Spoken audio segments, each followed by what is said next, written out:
स्वागत है आप सभी का मुकामी एकेडमी के यूट्यूब चैनल पर। आज हम आपके लिए लेकर आए हैं साइंस का नेक्स्ट टॉपिक। और पिछले वीडियोस में जो बनाए थे वो जूनियर सेक्शन के लिए था, सीधे कह दिए थे साइंस को 3 भागों में बांटा गया था। ये है चूँकि डिफिनेशन, तो फर्स्ट वीडियो जो होगा डिफिनेशन वो सबके लिए कॉमन है, जूनियर हो सीनियर हो। वैसे सीनियर को और 2-4 को डिफिनेशन लिखा दिया बच्चों रे। Yes sir. 2-3 को उसमें था और 3-4 को इस सबको और लिखा दिया, लगभग आधा दर्जन डिफिनेशन हो गया। तो खैर एक डिफिनेशन कहे या 4 डिफिनेशन कहे बात बराबर होती है, फिर भी उसमें 3-4 डिफिनेशन है और सबसे बेहतर डिफिनेशन एक था ही, तो वो कॉमन हो गई सबके लिए। लेकिन दूसरा जो था वो विज्ञान की शाखाएं, उसमें जूनियर सेक्शन के लिए दे दिए थे, और ये है विज्ञान का प्रकार सीनियर सेक्शन के लिए किस तरह से बांटा गया है। और डिटेल्स में हम लोग जानेंगे 11th-12th वाले या कंपटीशन वाले बच्चों के लिए जब बैच स्टार्ट होगी। तो उसमें सबसे पहले एक क्वेश्चन जो क्वेश्चनिंग होती है हर दिन पिछले टॉपिक से। तो पिछला टॉपिक था, मानेंगे हम इसको कि साइंस का उत्पत्ति कहाँ से हुआ था। तो इसमें सब आज का क्वेश्चन है कि विज्ञान शब्द का अर्थ क्या है। विज्ञान शब्द का, हिंदी में विज्ञान शब्द का अर्थ क्या है, ये बताओगे कमेंट करके, बस लिख दोगे कि क्या होता है। इससे आगे कुछ नहीं। आगे चलते हैं हम। आज का टॉपिक है विज्ञान का प्रकार या विज्ञान की शाखाएं। तो 2 भागों में विज्ञान को बांटे हैं स्टैंडर्ड लेवल में, यानी हायर लेवल में 9th 10th और 11th-12th के लिए। सामान्य विज्ञान और सामाजिक विज्ञान। सामान्य विज्ञान इसको इंग्लिश में बोलते हैं जनरल साइंस। क्या बोलते हैं? क्या बोलते हैं बोलो? General science. और सामाजिक विज्ञान यानी सोशल साइंस। सामाजिक विज्ञान यानी सोशल साइंस, है ना। तो अब सामान्य विज्ञान को 2 भागों में बांटा गया है मुख्य रूप से, हायर लेवल के लिए यानी सीनियर लेवल के लिए है। भौतिकीय विज्ञान और दूसरा है प्राकृतिक विज्ञान। पहला है भौतिकीय विज्ञान और दूसरा है प्राकृतिक विज्ञान। भौतिकीय विज्ञान का इंग्लिश होता है फिजिकल साइंस। क्या होता है? Physical science. प्राकृतिक विज्ञान का इंग्लिश होता है नेचुरल साइंस। क्या होता है? Natural science. कोई दिक्कत? No sir. आगे है भौतिकीय विज्ञान। 2 भागों में बांटा गया। अब एक भौतिकी या भौतिक विज्ञान कह सकते हैं। भौतिकीय और भौतिक में अंतर है, समझ में आ रहा है? इसको कहते हैं फिजिक्स। ओनली फिजिक्स मतलब हो गया भौतिक विज्ञान, इसका मतलब होता है फिजिकल साइंस। समझ में आ रहा है? तो इसमें फिजिकल साइंस को 2 भागों में बांटा गया। एक हो गया फिजिक्स और दूसरा हो गया केमिस्ट्री, यानी भौतिक विज्ञान या भौतिक शास्त्र या भौतिकी, और दूसरा हो गया रसायन विज्ञान या रसायन शास्त्र। समझ में आ रहा है? भौतिक विज्ञान या भौतिकी को कहते हैं इंग्लिश में फिजिक्स। क्या बोलते हैं? फिजिक्स। और रसायन विज्ञान या रसायन शास्त्र को कहते हैं केमिस्ट्री। क्या बोलते हैं? केमिस्ट्री। समझ में आ गया बच्चों? Yes sir. और प्राकृतिक विज्ञान बस इकलौता ही है, इसको कहते हैं जीव विज्ञान। क्या कहते हैं? जीव विज्ञान। समझ में आ गया? अब सबसे पहले हम लोगों को जानना जरूरी है परिभाषा, लेकिन इससे पहले जान लेते हैं सामाजिक विज्ञान के बारे में थोड़ा सा झलक। डिटेल्स जानेंगे जब सामाजिक विज्ञान चलने लगेगा, सोशल साइंस चलेगी, और सोशल साइंस का भी वीडियो डाला जाएगा। तो जब स्टार्ट होगी सोशल साइंस की क्लास, तब उस टाइम में डिटेल्स बताया जाएगा कि क्या किसे कहते हैं सामाजिक विज्ञान, और फिर इस सब का प्रकार, फिर इस सब के पिता कौन है, जनक कौन है ना। तो पूरी डिटेल्स में हम लोग सोशल साइंस वाले क्लास में जानेंगे। लेकिन अभी हम मोटा मोटी जानते हैं कि सामाजिक विज्ञान का इंग्लिश होता है सोशल साइंस, और सोशल साइंस की 4 किताबें होती है, इसीलिए हम इसको 4 भागों में बांट दिए हैं। ये 9th और 10th के लिए लेवल के लिए ही स्पेशल है, क्योंकि जब इससे आगे जाते हैं हम 11th-12th में, तो फिर इसकी और सारी शाखाएं बढ़ जाती है सोशल साइंस में। समझ रहे बच्चों? Yes sir. और सारी इसकी भाग बढ़ जाती है सोशल साइंस में। तो हम ओनली 9th और 10th के स्टैंडर्ड के अनुसार लेकर चल रहे हैं, इसीलिए सोशल साइंस की 4 किताबें, 4 सब्जेक्ट 4 भागों में हम बांटे हैं। पहला है इतिहास, इंग्लिश में कहते हैं हिस्ट्री। समझ में आ रहा है बच्चों? Yes sir. दूसरा है राजनीति शास्त्र, इसको कहते हैं पॉलिटिकल साइंस। ठीक है, शॉर्ट में इसको पॉलिटी भी कहते हैं। राजनीतिक शास्त्र को क्या कहते हैं? पॉलिटी, शॉर्टकट में इंग्लिश में। अब है हमारा अर्थशास्त्र, इसको बोलते हैं इकोनॉमिक्स। क्या बोलते हैं? इकोनॉमिक्स। उसके बाद है भूगोल, और इसको बोलते हैं जियोग्राफी। बस अभी इतना जान गए हैं।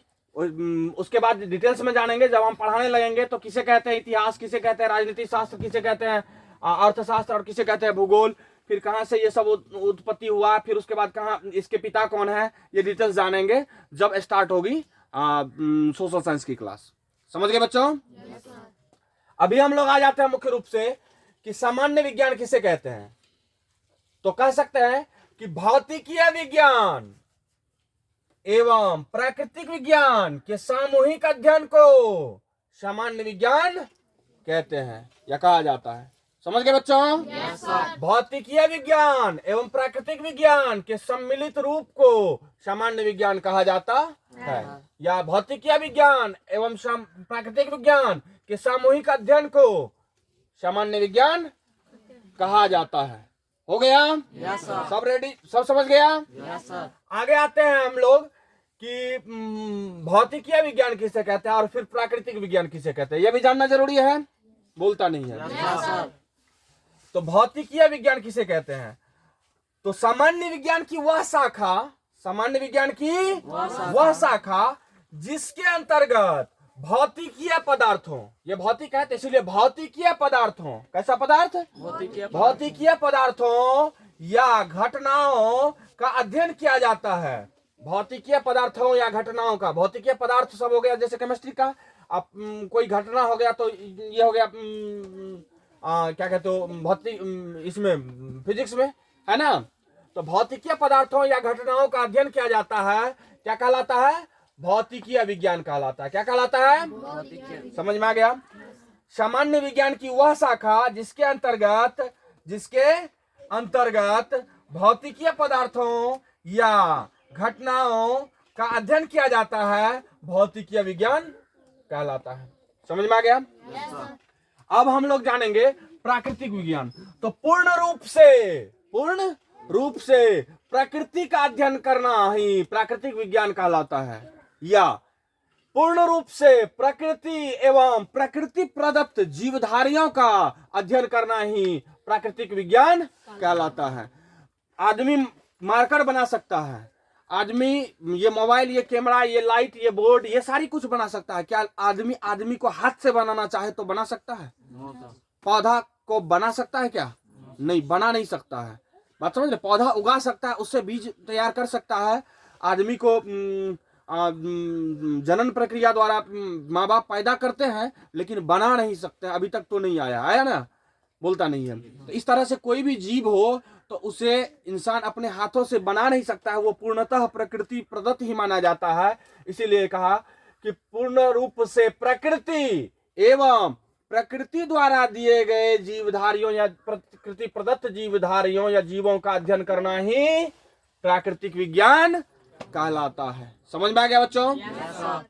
उम्मीद है ये समझ में आ गया होगा। विज्ञान का तो पहले पढ़ा दिए थे, सामान्य विज्ञान अभी बताए, सामाजिक विज्ञान के बारे में बता दिए, और उसके बाद भौतिकीय विज्ञान बता दिए, प्राकृतिक विज्ञान बता दिए।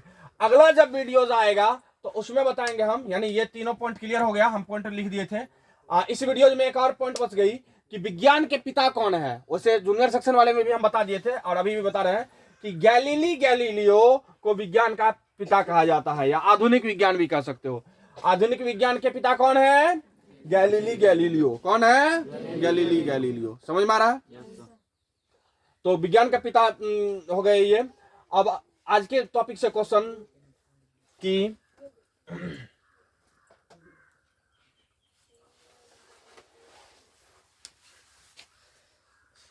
भौतिकीय विज्ञान कितने भागों में बांटा गया है? छोटा सा क्वेश्चन कि भौतिकीय विज्ञान को कितने भागों में बांटा गया है। यदि नहीं देखे हैं तो वैसे पीछे भी दिख रहा होगा। हम आ जाते हैं यहाँ। छोटा सा क्वेश्चन कि भौतिकीय विज्ञान को कितने भागों में बांटा गया है, निश्चित रूप से कमेंट कीजिए, एक शब्द की होगी। यदि आपको ये वीडियोज पूरा समझ में आ गया है, अच्छा लगा है, तो लाइक कीजिए, शेयर कीजिए। नए हैं तो चैनल को भी सब्सक्राइब कीजिए, औरों तक पहुंचाइए इस वीडियो को, ताकि अधिक से अधिक बच्चे देख सकें। अगला वीडियोज हम लेकर आएंगे नेक्स्ट दिन। आपको इस वीडियो को अंत तक देखने के लिए दिल की गहराइयों से बहुत बहुत धन्यवाद। तब तक के लिए जय हिंद, जय भारत।